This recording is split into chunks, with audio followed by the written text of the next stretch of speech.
आदावर से मैं अनीस अहमद खान हिंदुआ से आपसे मुखातिब हूँ। मायावती उनकी पार्टी चुनाव में बुरी तरीके से परास्त हो गई, कहीं तक नाम नहीं है उनका।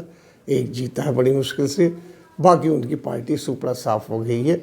उन्होंने तो कैंपेन भी नहीं किया था, वो निकली भी नहीं थी बाहर और उनकी पार्टी हार गई है। अब उन्होंने एक बीजेपी के ऊपर आरोप लगाया, ख़ासतौर पर आरएसएस के ऊपर।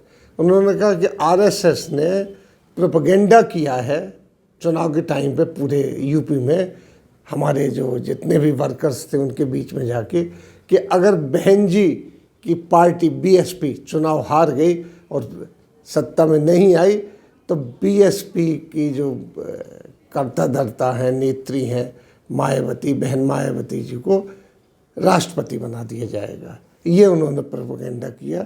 कुछ हमारे वर्कर्स लालच में आ गए कि मैं राष्ट्रपति बन सकती हूँ और एक दलित राष्ट्रपति बनेगा और मायावती राष्ट्रपति बनेगी, लिहाजा वो इस प्रोपेगेंडा में आ गए और उन्होंने पार्टी को वोट ना देकर बीएसपी को, भाजपा में वोट दिया। बीएसपी इसलिए हारी। हालांकि बीएसपी के हारने के कारण कई है, उन्होंने एक तो कैंडिडेट चुन के नहीं खड़े किए और दूसरी बात उस पर मायावती ने कोई हिस्सा नहीं लिया। शुरू से भी जब से उन्होंने राज्यसभा से रिजाइन किया था वो बिल्कुल खामोश बैठी थी। उनके ऊपर कई आरोप भी लगते रहे कि इस तरीके से आप इनके ऊपर जो मनी लॉन्ड्रिंग का और तमाम चीज़ों का और इनके जो भाई की प्रॉपर्टी है इसके ऊपर जो केसेस चल रहे हैं, सीबीआई की रेड चल रही है उसके ऊपर कई तरीके के, और ईडी के छापे पड़ रहे हैं, उस वजह से वो मजबूरन खामोश हो गई हैं। ये सब चलता रहा उनके साथ और ये थी, इस वजह से वो खामोश थे।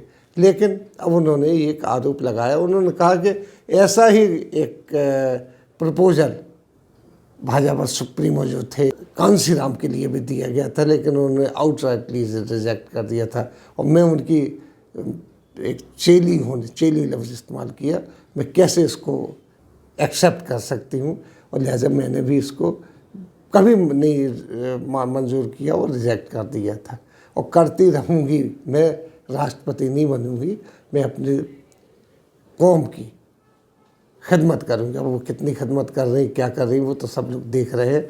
उन्होंने दलित और ब्राह्मण एक केमिस्ट्री नहीं शुरू की थी और कई चीज़ें वो शुरू करती रही, मुसलमानों के अपनी तरफ से मिलाया।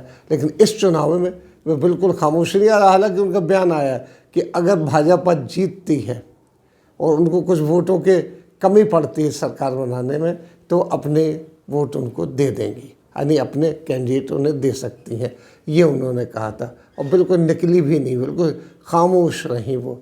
उन्होंने कोई किसी तरीके की कैंपेन नहीं किया, बाहर नहीं गई, ना कोई रैली की। इस तरीके से उन्होंने पूरी की पूरी चुनाव में खामोशी रखी। कोई जीता नहीं उनका और कहीं सबकी तकरीबन जमानतें भी जब्त हो गई हैं। उनका ये एटीट्यूड था। अब उन्होंने आरोप लगा, कुछ लोग कहते हैं अपना आईवाश है, वो अपना जो हाथ को ढकने के लिए कह रही हैं। बीजेपी वाले भी यही कह रहे हैं कि वो अपनी हाथ को ढकने के लिए कह रही, लेकिन उनका बयान यही था कि अगर बीजेपी की ज़रूरत पड़ी तो वो अपने वोट ट्रांसफ़र कर देंगे बीजेपी की तरफ। हालांकि बीजेपी को कोई ज़रूरत नहीं पड़ी, कम से कम बीएसपी के वोटों की।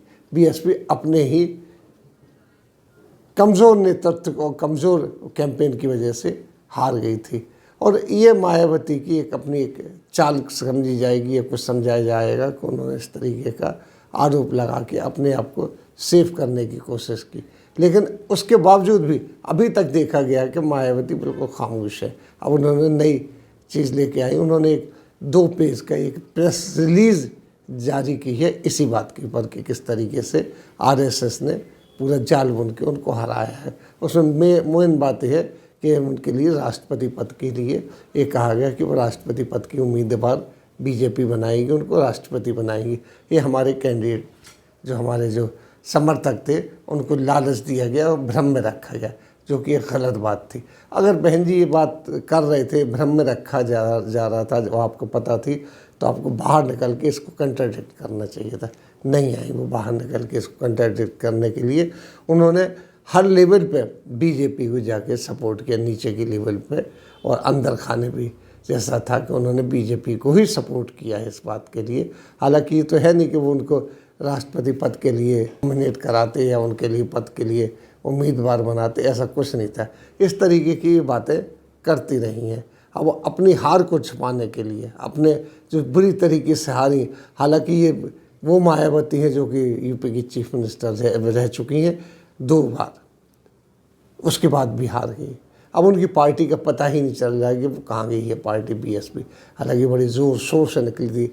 उनके जो वर्कर तो कहीं मिल नहीं रहे, वो ज़्यादातर या तो कांग्रेस में चले गए हैं या समाजवादी पार्टी के पास ज़्यादा गए हैं, कांग्रेस के पास कम गए हैं, और बाकी जो है वो बीजेपी के साथ चले गए हैं। उनकी पार्टी का धुआंधार समझ लीजिए वहाँ पर विध्वंस हुआ है।